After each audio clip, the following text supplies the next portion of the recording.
नमस्कार। मैं धीरेन्द्र कुमार, आप देख रहे हैं द बुद्धिस्ट टाइम्स टीवी। एक विशेष और अहम खबर को लेकर के हम आपके बीच में आ चुके हैं। इसलिए आपसे गुजारिश है कि इस खास खबर को आप अंत तक जरूर देखें और हमें अपने सुझाव इस कमेंट बॉक्स में जरूर दें। यहाँ पर इस पवित्र परिसर में आए हुए सभी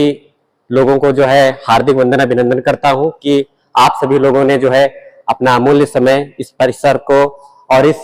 जो स्मृति व्याख्यान का कार्यक्रम रखा गया डॉक्टर ज्ञा प्रसाद प्रसाद साहब जी का, उसमें आप सभी लोगों ने पार्टिसिपेट किया।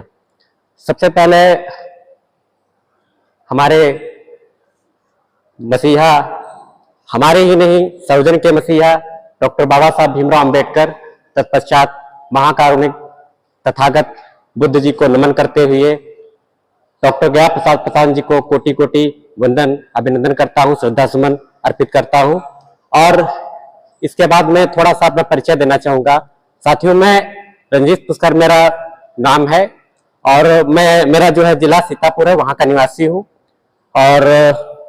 मेरी जो पढ़ाई लिखाई हुई वो सीतापुर से, ग्रेजुएशन मैंने कानपुर यूनिवर्सिटी से किया बीए। इसके बाद एमए मैंने पॉलिटिकल साइंस से यही कानपुर यूनिवर्सिटी से किया। इसके बाद मैं लखनऊ यूनिवर्सिटी से मैं लॉ कर रहा हूँ।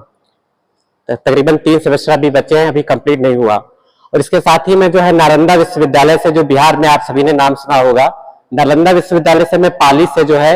एमए कर रहा हूँ। तो वहां का भी जो है उस पवित्र परिसर का भी मैं छात्र हूँ। और इसी के साथ साथ में जैसा कि ये डॉक्टर ज्ञा प्रसाद प्रसाद साहब का जो यहाँ पर स्मृति व्याख्यान समारोह का जो कार्यक्रम चल रहा है, तो मुझे भी बड़ा गौरवान्वित महसूस कर रहा हूँ अपने आप को कि यहाँ आने का मौका मिला मुझे। और जहां तक है, मैं प्रसाद साहब को जो है जब भी यहाँ लखनऊ आता हूँ तो प्रसाद साहब के बारे में पूरा लिटरेचर जो है हमारे जो है एडवोकेट माननीय विजय सेन जी के यहाँ है, पूरा रखा हुआ बहुत सारा लिटरेचर है। डॉक्टर ज्ञा प्रसाद प्रसाद साहब जो है भारतीय दलित साहित्यकार अवार्ड से भी इन्हें नवाजा गया। और जैसा कि अभी यहाँ पर चर्चा हो रही थी कि डॉक्टर ज्ञा प्रसाद प्रसाद साहब के द्वारा जो रचित बौद्ध महाकाव्य ग्रंथ है, असल में भी रामायण और महाभारत, ये 2 महाकाव्य ग्रंथ है। अगर यह प्रकाशित ग्रंथ विश्व प्रकाश ये प्रकाशित हो जाता है तो भारत में 3 महाकाव्य हो जाएंगे। एक हो गया रामायण महाभारत, तीसरा हो जाएगा विश्व प्रकाश। अगर देखा जाए तो पूरे हम सभी लोगों के लिए, पूरे बुद्ध धर्म के लिए जो है इसका प्रकाशन सबसे ज्यादा महत्वपूर्ण हो गया है। और इसी कड़ी के साथ में जो है मैं जो है डॉक्टर ज्ञा प्रसाद प्रसाद जी के बारे में एक और वाकया बताना चाहूंगा कि बहुत सारे लोगों ने अभी, माननीय विजय सेन जी ने भी उनका पूरा जो संपूर्ण परिचय नहीं दिया है। वो अपनी यहाँ पर बात आकर के केवल विश्व प्रकाश के बारे में आकर के बता करके चले गए, लेकिन उन्होंने अपने पिताजी के बारे में, डॉक्टर ज्ञा प्रसाद प्रसाद, जो एक महान शख्सियत थे, जिनके बारे में जितना भी बोला जाए या बताया जाए बहुत कम है। हालांकि मैं उन पर जो है डॉक्टर ज्ञा प्रसाद, चूंकि अभी हम लोग जितने भी बैठे हैं शायद उतनी जानकारी नहीं है प्रसाद साहब की क्या चीज थे। जैसा कि अभी हमारे पूर्व कैबिनेट मंत्री माननीय के गौतम जी ने भी बताया, डॉक्टर माननीय चंद्रपाल साहब भी बैठे हुए हैं, ADGP additional director general of police माननीय राज बहादुर साहब भी बैठे हुए हैं, सीएल राजेश साहब भी बैठे हुए हैं, भारत सिंह साहब भी बैठे हुए हैं, और भी बहुत सारे लोग बैठे हुए हैं जो इतनी सारी जानकारी शायद नहीं जानते हैं। हालांकि बहुत सारा कुछ समय भी बिताया है, लेकिन इतनी सारी जानकारी नहीं जानते जितना कि उनके सुपुत्र माननीय एडवोकेट विजय सेन जी जानते हैं। तो उनका भी अभाव रहा कि वहां उन्होंने यहाँ अपने पिताजी के बारे में ज्यादा जानकारी शेयर नहीं की। हालांकि जहां तक कि मेरे संज्ञान में आया कि डॉक्टर ज्ञा प्रसाद प्रसाद, जब भी मैं आता हूं लखनऊ तो विजय सेन जी के यहाँ ठहरता हूँ, रुकता हूँ, तो उनका जितना लिटरेचर पूरा प्रसाद साहब का भरा हुआ, पूरा मैं जब देखता हूँ तो तकरीबन हजारों किताबें रखी हुई है। प्रसाद साहब एक दलित साहित्यकार के रूप में माने जाने जो है व्यक्ति थे। तो उनका जितना भी लिटरेचर में पढ़ता हूँ तो उसमें मुझे उनकी एक ऐसी छवि नजर आती है कि जो है शायद ही उत्तर प्रदेश में, या यूं कहें कि पूरे भारत में उनके जैसा कोई साहित्यकार रहा होगा, कोई व्यक्ति रहा होगा, कोई बहुजन समाज का हितैषी रहा होगा। इसी कड़ी को ध्यान में रखते हुए मैं ये भी बताना चाहूंगा कि डॉक्टर गया प्रसाद प्रशांत, जिनके बारे में अभी लोगों को ज्यादा जानकारी नहीं है, तो उनके ऊपर मैं एक किताब भी लिख रहा हूं। तो ये किताब जो है बहुत सारे अनुभवी लोग जो उनके साथ काम किए, जो उनके साथ में रहे, तो उनके पास जाकर के उनके विचारों को, उनके साथ में बिताए गए पलों को जो है मैं नोट करता हूं, और ये हमारी जो है किताब के लिए बहुत जो है महत्वपूर्ण रहेगा। तो इसी के साथ साथ में मैं बताना चाहूंगा कि छोटा सा संक्षिप्त परिचय दूंगा, फिर अपनी बात को खत्म करूंगा। हालांकि लोगों ने जानकारी दी है, लेकिन मेरा जो थोड़ा बहुत जो प्रशांत साहब को लेकर के है वो मैं थोड़ा सा बताना चाहूंगा, फिर मैं अपनी वाणी को विराम दूंगा। डॉक्टर गया प्रसाद प्रशांत साहब हमारे सामने है, ये चित्र रखा हुआ उनका। जन्म होता है तकरीबन 9 मई 1925 के दरमियान, और ये जब जन्म होता है तो उस समय भारत एक गुलाम ब्रिटिश इंडिया कहला रहा होता है उस समय। उसी दरमियान में डॉक्टर प्रशांत साहब, सोचिए बाल्यकाल अवस्था में, जब ये तकरीबन लगभग 9 वर्ष की अवस्था में होते हैं, 9 वर्ष की अवस्था से जो है ये अपना जो भी इनका जीवन शैली का जो कार्य होता है अंग्रेजों के विरुद्ध, वो अपना कार्य करना चालू कर देते हैं। 9 वर्ष की अवस्था में जब भी उनका लिटरेचर पढ़ता हूं, 9 वर्ष की अवस्था में पहला उनका जो है आंदोलन रहा अंग्रेजों से भिड़ने का, और उसी 9 वर्ष की अवस्था में भिड़ते भिड़ते वो एक किताब लिख डालते हैं धर्म की आड़ में। धर्म की आड़ में लिखने के बाद में फिर अंग्रेजों भारत छोड़ो, जो महात्मा गांधी का एक टाइटल था कि अंग्रेजों भारत छोड़ो, उसी के टाइटल से पहले वो गांधी जी ने तो जो है बाद में दिया, लेकिन वो तकरीबन मुझे याद है 1925 में तो उनका जन्म होता है, 1938 के करीब जो है उन्होंने जो है अंग्रेजों भारत छोड़ा का जो है एक पुस्तक की रचना करी थी, और धर्म की आड़ में इनकी पहली पुस्तक थी। तो मलिहाबाद के विद्याश्यामा में ये जन्मे थे। अगर देखा जाए तो उस तरीके से जो है इनका जीवन जो रहा बहुत ही संघर्षमय और बहुत ही कष्टमय रहा। आज इनके जो सुपुत्र हैं, हालांकि 3-4 लड़के हैं, और उसमें से अगर देखा जाए तो जो उनके मूवमेंट को लेकर के आगे चल रहे हैं, उनको आगे बढ़ाने का काम कर रहे हैं, वो एकमात्र केवल जो है एडवोकेट विजय सेन जी हैं। बाकी जो अच्छे ओहदों पर पहुंच गए, इनके बड़े भाई हैं, एक्सीएन है, और भी शायद प्रमोशन हो गया हो और भी ऊंचे पद तक पहुंच गए, लेकिन उन लोगों को इस कार्य से कोई लेना देना नहीं। जैसे बहुत सारे महापुरुषों के बच्चे हुए, तो उनको सामाजिकता से कोई लेना देना नहीं होता है, वो केवल अपने पेट के लिए जीते हैं और अपने पेट के लिए लास्ट में मर जाते हैं। वही हालत जो है इनके जितने भी प्रशांत साहब के बेटे थे उनके साथ घट रही है। तो एकमात्र मैं एडवोकेट विजय सेन जी को भी धन्यवाद देना चाहूंगा कि वो अपने पिताजी के जो है विचारों को लेकर के, उनके मूवमेंट को लेकर के आगे बढ़ रहे हैं। हालांकि वो अगर देखा जाए तो आर्थिक स्थिति में वो भी अभी भी मात खाए हुए हैं, हालांकि उनके अन्य भाई उनसे बहुत अच्छी जो है कंडीशन में उनकी लाइफ जो है चल रही है। अगर वो चाहें तो विश्व प्रकाश एक चुटकी में छप जाए, उनके लिए 9 लाख रुपए की बात कोई नहीं। हालांकि 9 लाख रुपए उनके लिए कोई ज्यादा नहीं है, 3-4 लाख रुपए की तो महीने की सैलरी पाते हैं, लेकिन अगर देखा जाए तो उनमें कोई इनसे रुचि नहीं है। उनके पिताजी के मूवमेंट से ना तो कभी रुचि थी और ना ही आज कभी है। तो एक बड़े भाई भी हैं जो उनके बगल में ही रहते हैं, कोई भी किसी प्रकार का कोई जो इंटेंशन नहीं है उसकी किताब को छुपाने का उनके पिताजी का। तो इस तरीके से देखा जाए तो एक विचार, एक जो है लड़ाई, एक जो मूवमेंट है डॉक्टर गया प्रसाद प्रशांत का बचा हुआ, वो माननीय एडवोकेट विजय सेन जी जो है इसको आगे जैसे तैसे बढ़ा रहे हैं। और इसी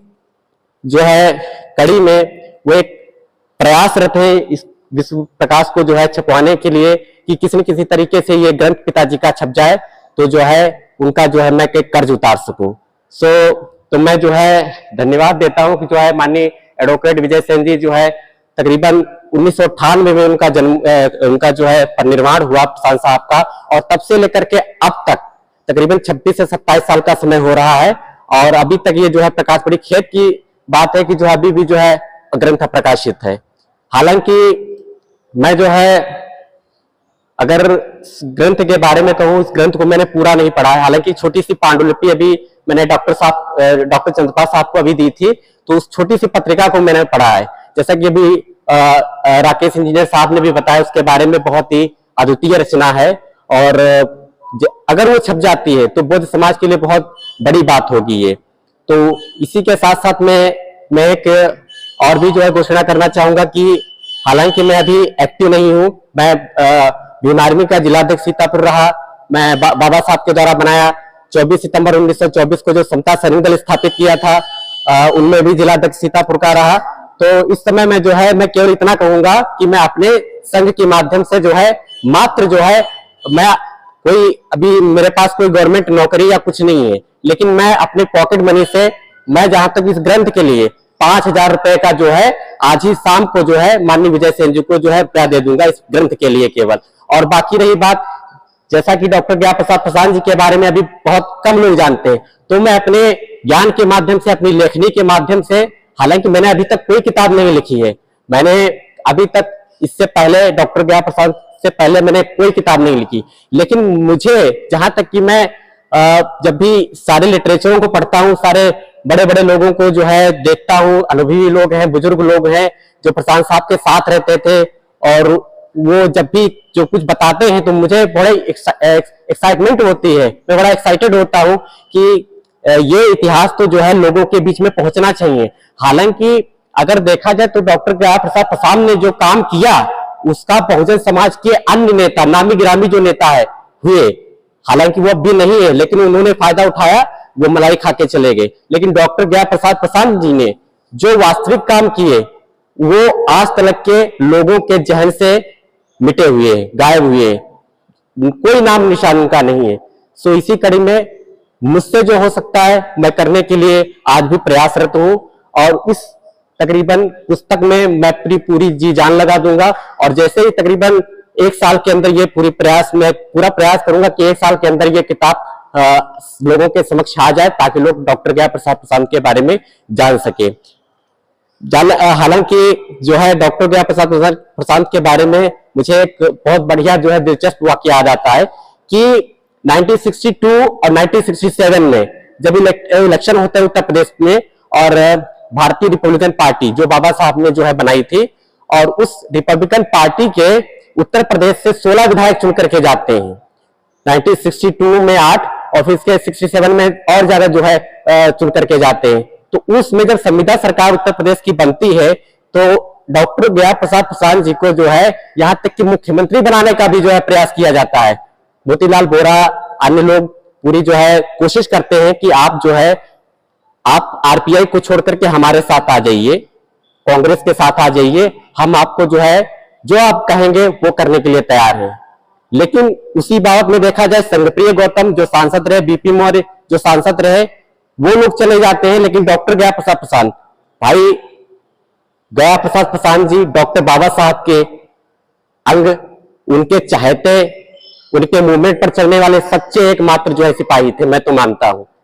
वरना अगर देखा जाए संगप्रिय गौतम, बीपी मौर्य, हालांकि वो भी जो है आज भी जो है अविस्मरणीय है, लोग उनका नाम लेते हैं, लेकिन मैं डॉक्टर ज्ञान प्रसाद प्रसाद जी को जो एकमात्र ऐसा सिपाही मानूंगा जो आजीवन एक नौकरी से नहीं, सेल्स टैक्स में तो वो इंस्पेक्टर थे ही, हालांकि इसके बाद में भी 2 नौकरियों से उन्होंने त्याग पत्र दिया।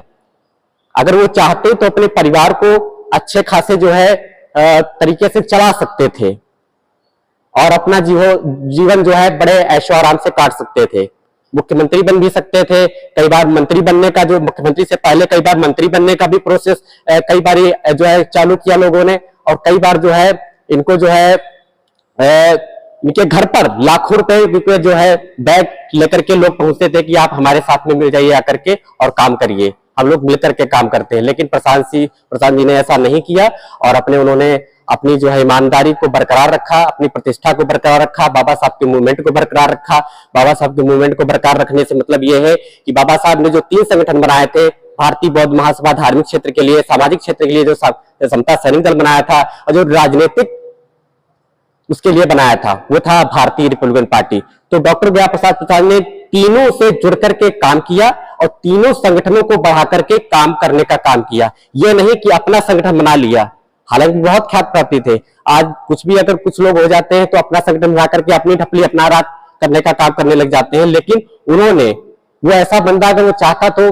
बहुत बड़ा व्यक्ति बन सकता था, लेकिन नहीं, उन्होंने समता सैनिक दल जो 24 सितंबर सन 1924 में बना, भारतीय बौद्ध महासभा और भारतीय रिपब्लिकन पार्टी, ये बाबा साहब के द्वारा बनाए गए 3 संगठन हैं। समता सैनिक दल भी आज मरती हुई कगार पर है, भारतीय रिपब्लिकन पार्टी को तो लोगों ने मार ही डाला है, और भारतीय बौद्ध महासभा भी अपना अस्तित्व थोड़ा थोड़ा जीवित रखने का काम कर रहा है। हम लोगों को पूरा प्रयास करना चाहिए और ये एक आश रखनी चाहिए कि डॉक्टर बाबा साहब के जो असल मूवमेंट थे वो ये 3 संगठन थे। अगर इन 3 संगठनों में जुड़ करके हम काम अगर नहीं कर रहे हैं तो समझ लीजिए हम केवल वो अपने पेट का काम भरने का काम कर रहे हैं। अपने संगठन से जुड़ करके अपनी ढपली अपना राग बजाने वाला काम तो सभी कर लेते हैं, लेकिन असल में जिनको हम मसीहा मानते हैं, बाबा साहब डॉक्टर भीमराव अंबेडकर, अगर उनके संगठन से जुड़ करके उनके मूवमेंट को बढ़ाने का काम नहीं कर रहे हैं तो हमारे लिए बड़ी खेद की बात होगी। इन्हीं बातों के साथ में जो है मैं अपनी बात को विराम दूंगा। और जो है जैसा कि रही बात सहयोग की, मैंने 5,000 रुपए देने का वादा किया है, मैं पॉकेट मनी से दूंगा। हालांकि मैं कोई कमाता नहीं हूं, मैं पढ़ाई कर रहा हूं, मैं स्टूडेंट हूं, नालंदा विश्वविद्यालय के अपने भी खर्चे हैं, हॉस्टल का खर्चा है। हालांकि मैं हॉस्टल पे नहीं रहता हूं, मैं हॉस्टल में नहीं, तो जब भी कभी एग्जाम होता तभी मैं एग्जाम दे करके बाहर होटल में रख करके अपना एग्जाम देता हूं। अगर मैं रहने लगूं वहां पे क्लासेस करने लगूं रेगुलर तो बहुत खर्चा बढ़ जाता है। इसीलिए मैं कोशिश करूंगा कि जितना अधिक हो सकता है 5,000 या जो भी 6,000 जितना भी एक्स्ट्रा हो सकता है, मैं प्रयास करूंगा कि खुद जो है इस ग्रंथ के लिए जितना भी हो सकता है मैं दूंगा। और बाकी रही बात अगर अगर छप जाती तो ठीक है, वरना अगर कभी नौकरी लगी तो मैं खुद ही उसका पूरा खर्चा झेल लूंगा। और इसी बातों के साथ जय भीम नमो बुद्धाय, धन्यवाद।